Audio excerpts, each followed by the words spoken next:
Hello everyone, कैसे हैं आप सभी लोग। पिछली कक्षा में हमने आमाशय तक पढ़ लिया था, बाकी छोड़ दिया था। और आज नए टॉपिक की शुरुआत करेंगे, लेकिन कल का रिवाइज कर लेते हैं, ठीक है। तो आइए अपनी शुरुआत करते हैं। हमारा पाचन तंत्र चल रहा था, इससे नहीं भूलेंगे। पाचन तंत्र, डाइजेस्टिव सिस्टम,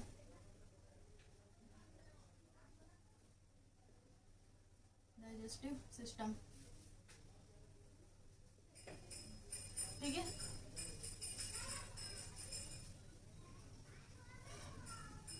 हमने सबसे पहले मुख, आहार नल, मुख से लेकर गुदा तक नलिका नुमा संरचना जो अपेक्षाकृत छोटी है, 8 से 10 मीटर लंबाई आहार नल हो गई थी। और आहार नल में कुछ अंग मिलते हैं, जैसे कि मुख में 2 संरचनाएं मिल गई थी, दांत और दूसरा, ये पहला है दांत और दूसरा जीभ, जबान। और इसके बाद फिर तीसरा स्ट्रक्चर देखा था, योबुला। इन सबको हमने विस्तार से देख लिया था। फिर आ गए थे ग्रसनी पर।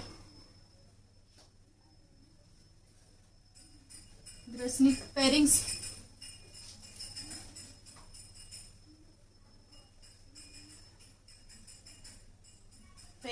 फेरिंग्स ग्रसनी 3 प्रकार की हो गई थी।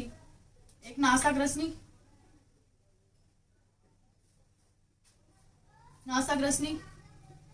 कंठ ग्रसनी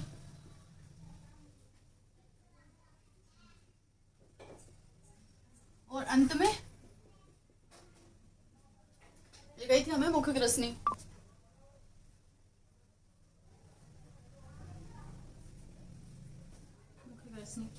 इनके क्या कार्य हो गए थे वो भी देख लिया था। नासा ग्रसनी से एक हमारे कान में एक संरचना, कान की जो 3 भाग होते हैं, एक होता है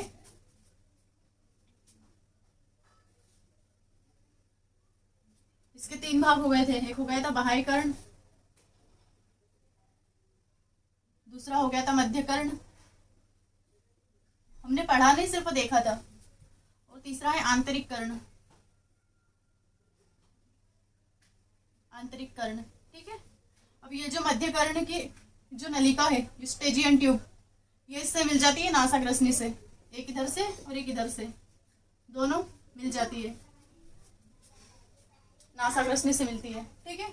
और गले की जो है एक नलिका, वो भी इससे मिल जाती है। खैर वो तो गले में है इसे, ये नासा ग्रसनी, कंठ ग्रसनी और मुख ग्रसनी, इन तीनों का कॉमन रास्ता यहीं पर मिलता है, गले में। साउंड बॉक्स भी यहीं पर मिलता है, इसको भी देख लिया था। कंठ ग्रसनी भी देखा था, यहाँ पर यूस्टेजियन ट्यूब मिल गई थी। नाक से सांस लेते हैं, नासाद्वार में खुलते हैं, सांस अंदर जाती है, नासा ग्रसनी से होते हुए फेफड़े में चली जाती है, ठीक है। इतना देख लिया था। फिर आ गए थे कंठ ग्रसनी पर। कंठ ग्रसनी में साउंड बॉक्स, जो मेरी आवाज निकल रही है वो, और उसके बाद फिर मुख ग्रसनी पे आ गए थे। खाना खाया था और खाना गले से होते हुए इस ग्रसनी, मुख ग्रसनी में आते हुए ग्रास नली में चला गया था। फिर ग्रास नली देख ली थी।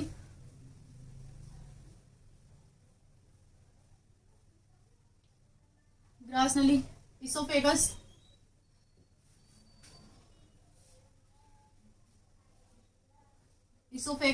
फिर डायफ्राम का क्या काम है वो भी देख लिया था। मसल्स की संरचना होती है, मांसपेशी की। कभी कभी ग्रास नली में खाना अटक जाता है,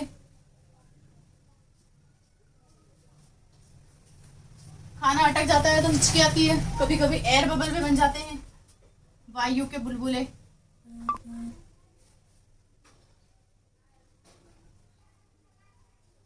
ठीक है, इतना हो गया था। मुख हो गया था, ग्रसनी हो गई थी।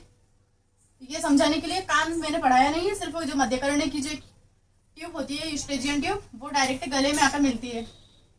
गला, हमारे गले में 3 ग्रसनियां मिलती है, कंठ ग्रसनी, मुख ग्रसनी और नासा ग्रसनी, ठीक है। फिर आ गए थे ग्रास नली, इसोफेगस। इसमें खाना अटक जाता है या वायु के बुलबुले बन जाते हैं तो हिचकी आती है। इतना पढ़ लिया था, ठीक है। फिर आमाशय पे आ गए थे कि आमाशय में खाना अंदर कैसे जाता है वो देख लिया था। एसिडिटी कैसे होती है वो भी देख ली थी, ठीक है। पेट में जलन, सीने में जलन, गले में जलन कैसे होती है वो भी देख लिया था। ठीक है, अब मैं इसको मिटा रही हूँ, देखना हो तो स्क्रीनशॉट ले लेना। ठीक है,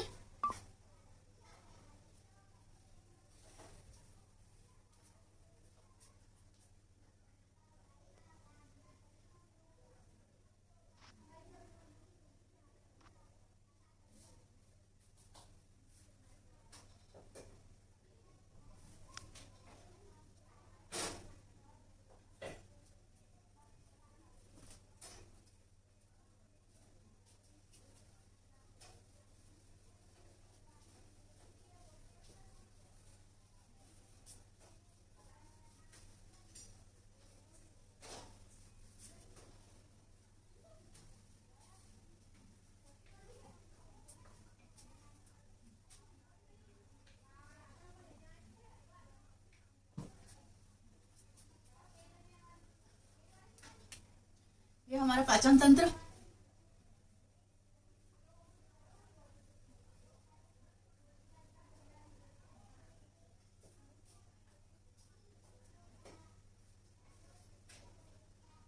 ये वायु मार्ग, ये ग्रास नली, ये आमाशय, फिर इधर से एक संरचना मिल जाती है यकृत की, फिर इसमें मिल जाता है पित्ताशय,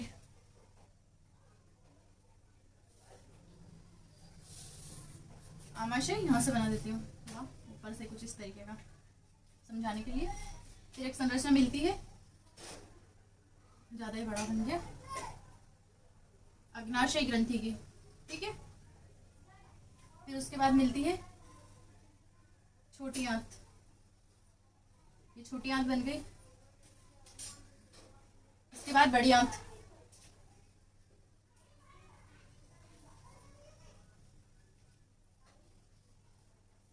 समझाने के लिए बना रही। ठीक है, थोड़ा ऊपर चला जाएगा तो कोई दिक्कत नहीं। वैसे ये सारी संरचनाएं है ना इतने इतने भाग में मिलती है, फेफड़ों से नीचे और कमर से ऊपर।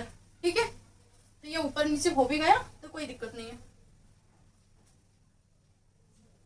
अब देख लिया था, खाना यहाँ से आया, थोड़ा ऊपर से बना देती हूँ, नीचे का दिखेगा भी नहीं।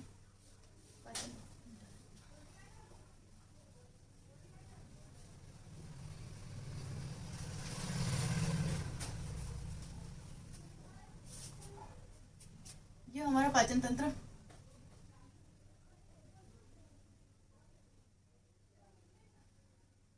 ठीक है, ये यहाँ पे ग्रसनी मिल गई थी। इसके बाद फिर ये वायु मार्ग, ये आमाशय इधर मिल गया, यकृत और पित्ताशय गॉल ब्लैडर। फिर इधर मिल गई ये ग्रंथि अग्नाशय, अग्नाशय ग्रंथि। फिर यहाँ से छोटी आंत स्टार्ट हो गई इस तरीके से, ये छोटी आंत हो गई। इसके बाद फिर बड़ी आंत, फिर भी वो ऊपर चली गई, जाने दो, जाएगी वो तो।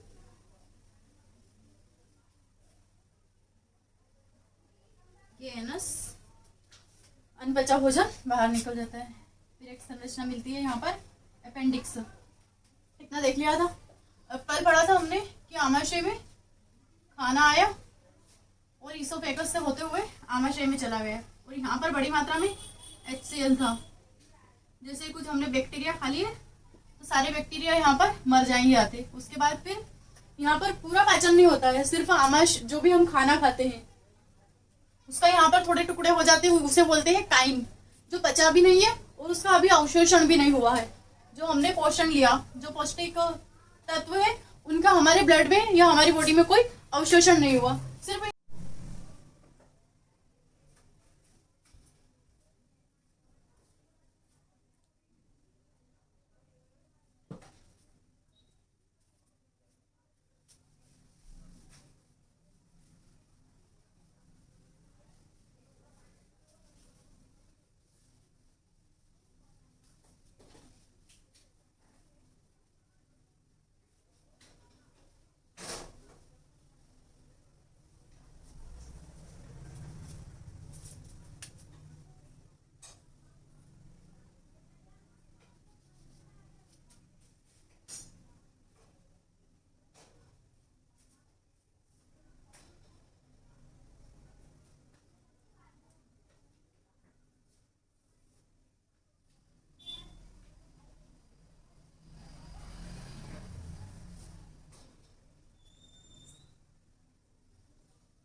लिया था। ये वायु मार्ग खाना आमाशय तक आ गया था हमारा, है ना। और आमाशय यहाँ पर HCl था बड़ी मात्रा में, नाम लिख देती हूँ, स्टमक। और ये यहाँ पर अग्नाशय ग्रंथि मिलती है आमाशय के नीचे, ठीक है। पेनक्रियाटिक ग्लैंड, अग्नाशय ग्रंथि, अग्नाशय ग्रंथि। इधर यकृत और पित्ताशय, यकृत पित्ताशय, पित्ताशय, ठीक है।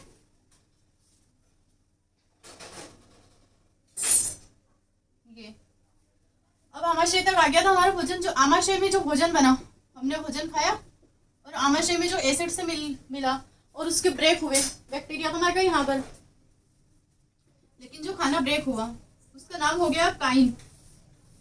वो काइन सीधे ना तो इधर जाएगा ना अब इधर जाएगा, क्योंकि ये जो है ये ठोस अंग है, ये ग्रंथियां ये ठोस है, ये कुछ सॉलिड, ये सॉलिड है, ये लिक्विड नहीं है और सॉफ्ट टिश्यू भी नहीं है। हमारा खाना नलिका में जाएगा। अब यहाँ पर ये जो इतना इतना भाग है छोटी आंत का, छोटी आंत के 3 भाग होते हैं। पहला होता है ड्यूडेनम, फिर दूसरा होता है जेजुनम और तीसरा होता है इलियम अंत में। अब ये जो इतना इतना भाग है छोटी आंत का, इसे बोलते हैं डियोडेनम, डियोड्यूनम, डियोड्यूनम, ठीक है। अब इधर से पित्ताशय से पित्त रस निकल रहा है ताकि वसा का पाचन अच्छी तरीके से हो जाए। और इधर से यहाँ से याद रखना, छोटी आंत में हमारा पूर्ण पाचन हो जाता है भोजन का। आमाशय में पूर्ण पाचन नहीं होता है, आमाशय में थोड़ा ब्रेक होता है और उस भोजन का काइन बन जाता है। अब जैसे ही वो काइन इधर आया छोटी आंत में, छोटी आंत में आया तो इधर पित्ताशय से पित्त रस से निकला ताकि वसा का पाचन हो जाए। जो भी हमने ऑयली खाना खाया, ऑयल का वसा का जो भी पाचन होता है फैट का, वो इधर हो जाए, पित्ताशय से आ जाए। फिर इधर अग्नाशय से 3 एंजाइम निकलते हैं। पहला है लाइपेज, दूसरा है ट्रिप्सिन और तीसरा है एमाइलेज। ये लाइपेज एंजाइम होता है, ये कार्बोहाइड्रेट का पाचन करता है। ये पाचन सारा छोटी आंत के एक भाग में हो रहा है, ठीक है। पाचन अब छोटी आंत में होने लगा है। और दूसरा एंजाइम निकलता है। अब ये जो एंजाइम निकलते हैं ये अग्नाशय से ही निकलते हैं, ठीक है। दूसरा हो गया ट्रिप्सिन, जिसे ट्रिप्सिन भी बोलते हैं और प्रोप्सिन भी बोलते हैं, क्योंकि ये सारे प्रोटीन के नाम है। ट्रिप्सिन, ठीक है, ये भी एंजाइम है। और ये चौथा एमाइलेज, ये प्रोटीन का पाचन करता है। हमारे जो आमाशय है और बच्चों का आमाशय है, बच्चे दूध इसलिए पचा लेते हैं क्योंकि बच्चों के आमाशय में एक एंजाइम पाया जाता है रेनिन, जो अब हम बड़े हो गए हमारे आमाशय में नहीं पाया जाता है। बच्चों के आमाशय में एक रेनिन एंजाइम पाया जाता है। रेनिन वो दूध को दही में बदल देता है। जैसे ही बच्चे ने दूध पिया और कुछ देर बाद यदि बच्चा उल्टी कर देता है तो उसके मुंह से दूध नहीं निकलता है, फिर वो दूध के टुकड़े टुकड़े होके निकलते हैं, क्योंकि वो दूध को दही में बदल देता है। दूध को तोड़ने का काम करता है रेनिन एंजाइम, ये दूध को दही में बदल देता है।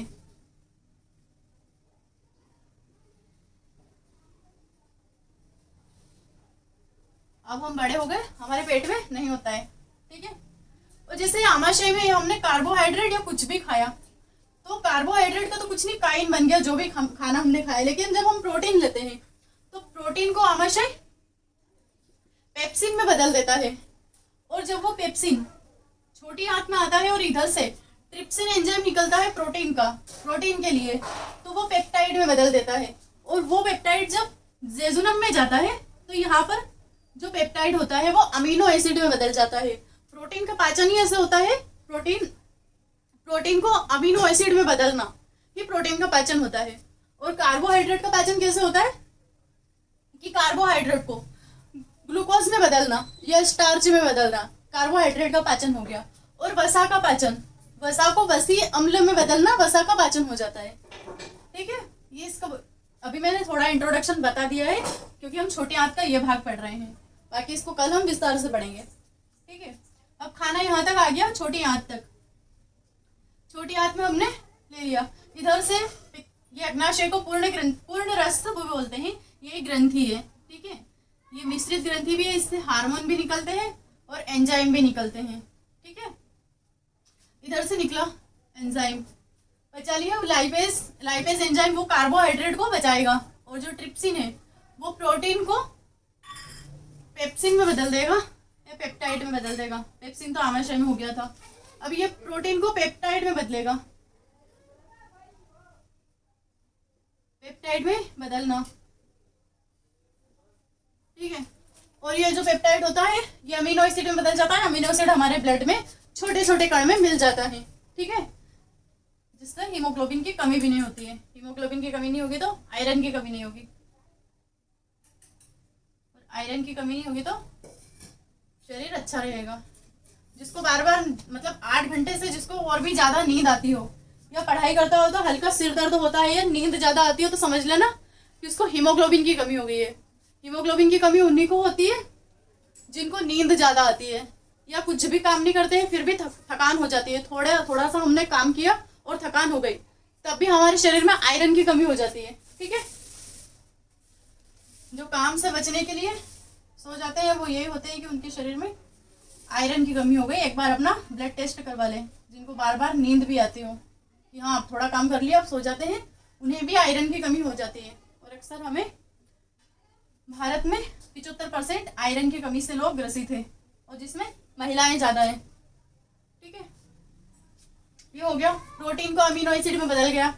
अब इमाइलेज जो वसा है उसको वसीय अम्ल में, या जो वसा है उसको ग्लिसरॉल में बदलना। यहाँ से भी हुआ था थोड़ा बहुत पाचन, ये पित्तरस है, ये पित्ताशय है, पित्ताशय से पित्तरस से निकला, इसके जो वसा के थोड़े बहुत टुकड़े हुए। फिर इधर से अग्नाशय से भी इमाइलेज एंजाइम आया। इमाइलेज एंजाइम ने वसा के जो छोटे छोटे टुकड़े थे उनको और तोड़ा, और तोड़ते तोड़ते ग्लिसरॉल में बदल दिया। और ग्लिसरॉल का भी जब छोटे आंत में गया, और छोटे आंत का जो ये वाला भाग है जेजुनम, इसमें सूक्ष्मांकुर मिलते हैं। छोटी आंत इसको यदि खोल के देखें तो ये कुछ माइक्रोस्कोप से देखेंगे तो कुछ ऐसी दिखती है, और इसके अंदर की जो दीवारें हैं ये हम जैसे ही भोजन पतला हुआ हमारा, हमने खाना खाया, वो जो भी पोषक तत्व होते हैं वो इनमें मिल जाते हैं। इनका भी कॉन्ट्रैक्शन और रिलैक्शन होता है, ऐसे मूव करती है ताकि जो भी पोषण आया वो इन्होंने सोख लिया और हमारे बॉडी में ब्लड को भेज दिया। ठीक है, इतना हो गया। ये जो सूक्ष्मांकुर मिलते हैं ऐसे उभरे हुए, ये आंत के अंदर मिलते हैं, बाहर नहीं।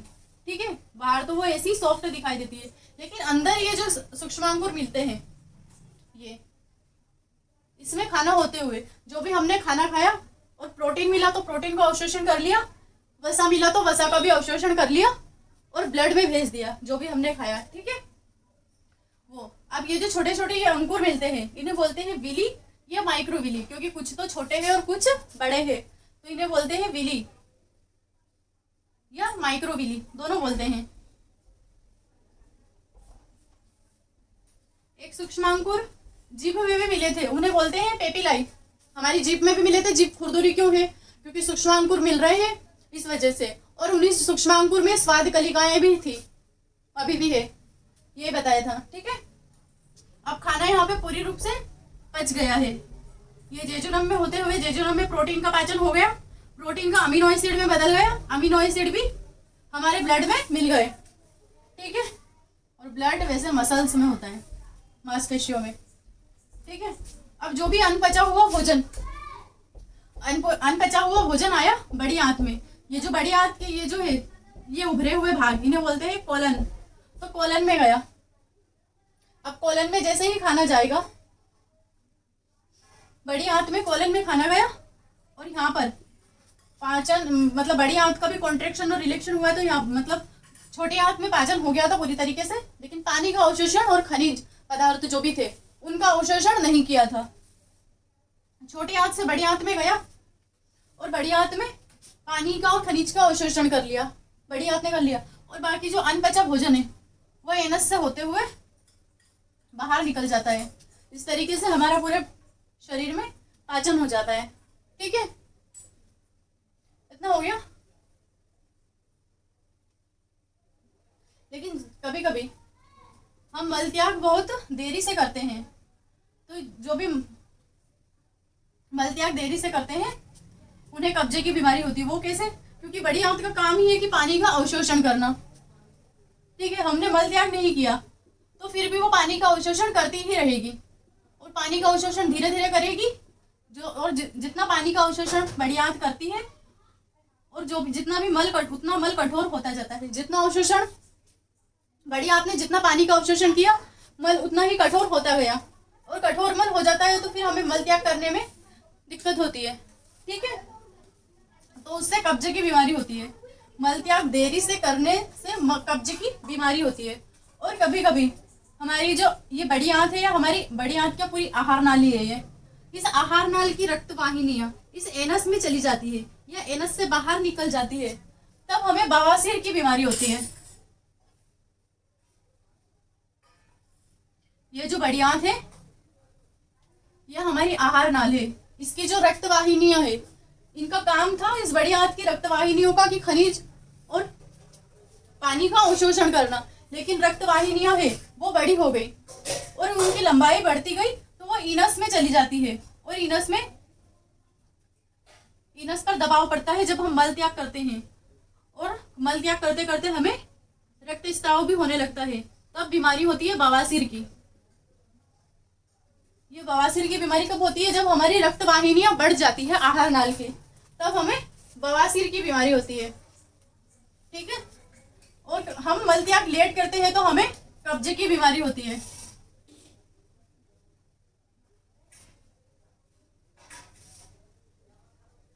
कब्जे की बीमारी होती है।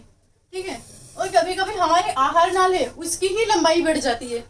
पुरुषों में यदि आहार नाल की लंबाई बढ़ गई तो उन्हें वो लंबाई उनके वृषण में जाकर मिलती है, तब एक बीमारी होती है हार्निया की। और महिलाओं में नाभि में जाकर मिल जाती है आहार नाल। यही आहार नाल इसकी लंबाई बढ़ भी जाती है तो एक बीमारी होती है हार्निया की। ठीक है, और ये पुरुषों में ये जो आहार नाल है, ये पुरुषों में वृषण कोश में जाकर मिलती है, और महिलाओं में नाभि में जाकर मिलती है, तब एक बीमारी होती है हार्निया की। इतना आया समझ में? अब हमारे शरीर में इतना तो हो गया। अब ये बच गया अपेंडिक्स। इसका क्या काम है? तो इसका ये क्या काम है? कोई काम नहीं है इसका, ये शाकाहारी को दिया जाता है। तो इससे हमें ये दिखाई भी देता है कि मानव शाकाहारी प्रकृति का भी है, क्योंकि ये अपेंडिक्स एक अवशेषी अंग है, और अपेंडिक्स शाकाहारी को दिया जाता है। लेकिन अभी इसका कोई काम नहीं है। कभी कभी इस अपेंडिक्स में भोजन चला जाता है, लेकिन भोजन वापस बड़ी आंत में नहीं आ पाता है। ठीक है, इसके अंदर भोजन चला गया और बड़ी आंत में भोजन नहीं गया, तो यहाँ पर बड़ी मात्रा में गैस बनेगी, भोजन सड़ेगा, गैस बनेगी, और गैस बनेगी तो भयानक दर्द होगा। और ये अगर ये अपेंडिक्स फट गई, क्योंकि ये नली है, ये भी अगर ये फट गई तो हमारी मौत भी हो सकती है। और इसका भी ऑपरेशन भी होने लगा है, इसको काट कर निकाल दिया जाता है, क्योंकि ये किसी किसी को प्रभावित भी करती है। ठीक है, बोलते हैं ना कि इसको अपेंडिक्स की बीमारी हो गई पेट में, तो ये यहाँ पर होती है बड़ी आंत में। बड़ी आंत के नीचे एक लटका हुआ स्ट्रक्चर मिलता है जिसे बोलते हैं अपेंडिक्स। और इसके अंदर कभी कभी खाना चला जाता है तो वो खाना सड़ जाता है। खाना सड़ता है तो ये नलिका में गैस बनती है, तो हमें पेट में अचानक दर्द होता है। वो इतना तेज दर्द होता है कि ये फट ना जाए। अगर ये फट गई, ये नलिका फट गई, तो हमारी मौत भी हो सकती है, क्योंकि पूरे शरीर में हमारे जहर फैल जाएगा इसका। ठीक है, इतना हो गया। अब हम कार्बोहाइड्रेट से क्या होता है, प्रोटीन से क्या होता है, और वसा से क्या होता है, इसको हम कल पढ़ेंगे। आज के लिए इतना ही। चैनल को लाइक कर देना, शेयर कर देना और सब्सक्राइब कर देना। ठीक है, टेक केयर, बाय बाय।